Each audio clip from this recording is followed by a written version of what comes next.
Hi అండి. Welcome to voice of the day. Please subscribe and support my channel. Chandini ఆ డబ్బు తీసుకుని వస్తున్న పార్ట్నర్ కూడా తనుండే ప్లేస్కి వస్తుంది. వాడు వాళ్ళ మనుషులకి చాందినిని పరిచయం చేస్తాడు. చాందిని చాలా అందంగా ఉందన్న అని అంటారు. వాళ్ళు నీ పేరేంటి అని అడుగుతారు. చాందిని అని చెప్తుంది. నీ పేరు కూడా నీలానే చాలా బాగుంది అని అంటారు వాళ్ళు. ఒరే చాందిని నా పోరి, మీరు మర్యాదగా నడుచుకోండి అని అంటాడు. సరే అన్నా అంటాడు.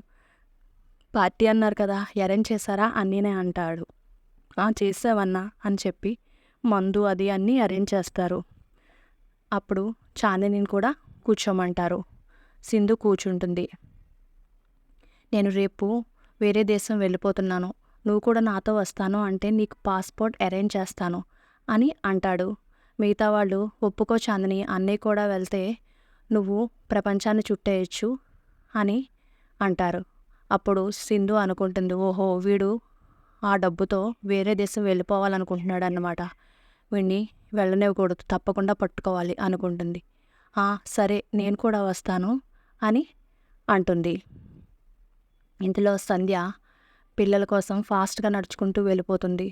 కన్యాకుమారి అమ్మి ఎక్కడికి వెళ్తున్నావు అని అడుగుతుంది సంధ్యని. కన్యాకుమారికి సమాధానం చెప్పకుండా సీరియస్గా క్రిందకు వచ్చేస్తుంది. ఇదేంటి ఇంత సీరియస్గా వెళ్ళిపోతుంది, మళ్ళీ దమయంతితో ఏమైనా గొడవ పెట్టుకుంటుందా అని చెప్పి కంగారుగా సంధ్య వెనకాలే వస్తుంది కన్యాకుమారి. అయినా సరే మాట వినకుండా వెళ్ళిపోతూ ఉంటుంది. అప్పుడు కన్యాకుమారి దమయంతితో, చూడొదినా, సంధ్య ఎక్కడికో వెళ్తోంది, నాకు చెప్పట్లేదు అడిగినా అని అంటుంది. అప్పుడు దమయంతి, ఎక్కడికి సంధ్య వెళ్తున్నావు అని అడుగుతుంది. దమయంతికి కూడా సమాధానం చెప్పకుండా సీరియస్గా బయటికి వెళ్ళిపోతుంది. అప్పుడు కన్యాకుమారి, ఇదంతా సింధు వల్లే జరుగుతుంది. ఇందాక యష్ వెళ్ళిపోయాడు, ఇప్పుడు సంధ్య వెళ్ళిపోయింది, ఎవరికి మనశ్శాంతి లేకుండా చేస్తుంది, ఎప్పుడు ఏం జరుగుతుందో తెలియట్లేదు అని చెప్పి కన్యాకుమారి కూడా వెళ్ళిపోతుంది.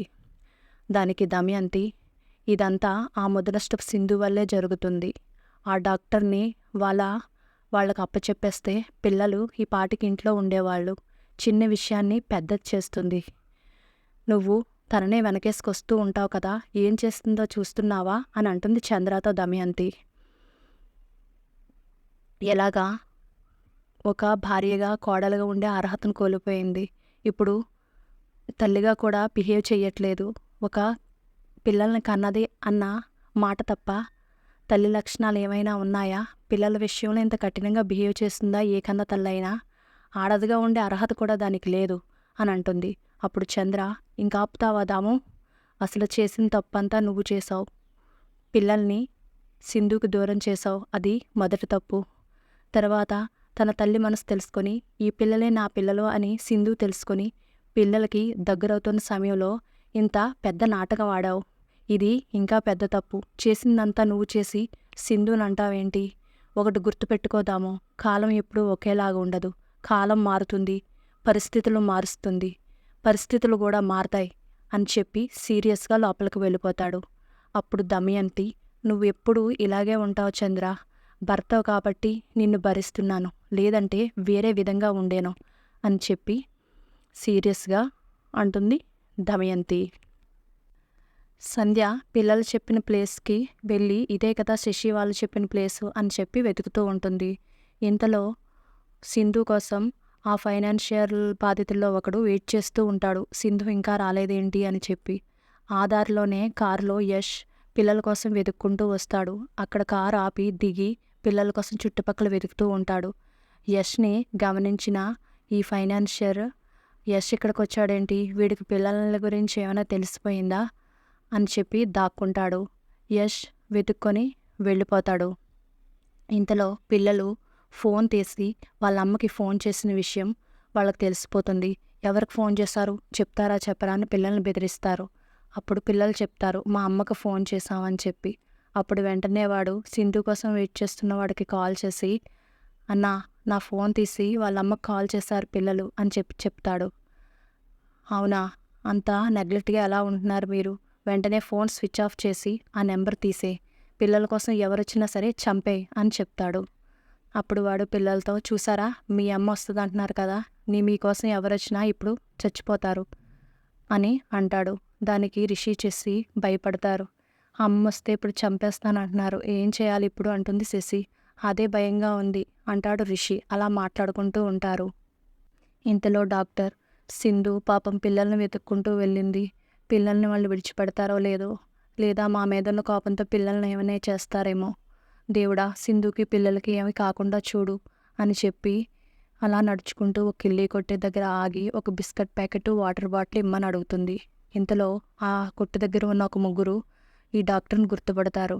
ఈవిడే కదా టీవీలో చూపించారు, ఫైనాన్స్ కంపెనీలో డబ్బు కొట్టేసి వచ్చి పారిపోయిందని, ఈవిని పట్టుకొని పోలీసులకు అప్పచెప్తాం అని చెప్పి పట్టుకుంటారు. ఈ పట్టుకోబోతుండగా యష్ కార్ దగ్గరకి వస్తాడు.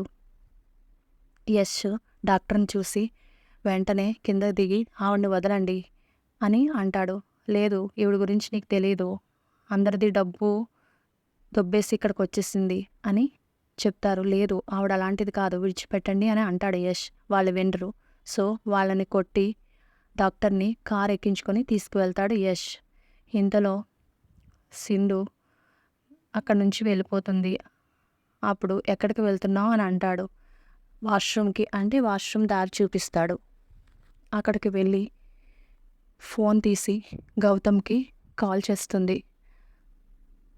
ఇంతలో గౌతమ్ వాళ్ళ ఆఫీసర్కి చెప్తాడు, సింధు అయినా దొరకాలి, ఆ ఫైనాన్షియల్ కిడ్నాప్ చేసిన వాళ్ళన్నా దొరకాలి, లేదంటే పిల్లల్ని పట్టుకోవడం కష్టం అని మాట్లాడుతూ ఉంటాడు. ఇంతలో సింధు కాల్ చేస్తుంది. ఇప్పుడు ఈ టైంలో సింధు కాల్ చేస్తుంది అంటే వెంటనే లిఫ్ట్ చేస్తాడు. చేసి, సింధు, నువ్వు ఇలా చేయడం కరెక్ట్ కాదు సింధు, నేను పోలీస్ ఆఫీసర్గా చెప్తున్నాను, నీకు శిక్ష తగ్గుతుంది, నువ్వు లొంగిపో, పిల్లల్ని మేము రక్షిస్తాం అని అంటాడు. అంటే ఫస్ట్ నేను చెప్పేది విను గౌతమ్, ఆ డాక్టర్ని మోసం చేసి డబ్బు తీసుకుని వెళ్ళిపోయిన వాడి కోసం వెతుకుతున్నారు కదా, వాడి దగ్గరే నేను ఉన్నాను అంటాడు. అవునా, వాడు చాలా డేంజర్ పర్సన్, వాడి దగ్గర నువ్వెందుకున్నావు అని అంటాడు గౌతమ్. లేదు, వాడిని పట్టుకోవాలి, నేను లైవ్ లొకేషన్ షేర్ చేస్తాను, వెంటనే నువ్వు స్టార్ట్ అయ్యిరా అని చెప్పి గౌతమ్తో మాట్లాడుతూ ఉంటుంది. వాడిని పట్టుకుంటే ఆ డబ్బు డాక్టర్ వాళ్ళకి ఇచ్చేయచ్చు, నా పిల్లలు రిషి శశిని కూడా నేను రక్షించుకోవచ్చు, దయచేసి అర్థం చేసుకొని మాట్లాడుతూ ఉంటుంది. ఈ సింధు ఫోన్లో మాట్లాడుతున్న మాటలు ఆ ఫ్రాడ్ వాళ్ళ మనిషి ఒకడు ఫోన్ మాట్లాడుతూ వింటాడు. విని, ఓహో, ఈ అమ్మాయి పోలీస్ మనసా, అన్నకి చెప్పాలి అని చెప్పి అనుకుంటాడు. ఇది ఈరోజు ఎపిసోడ్.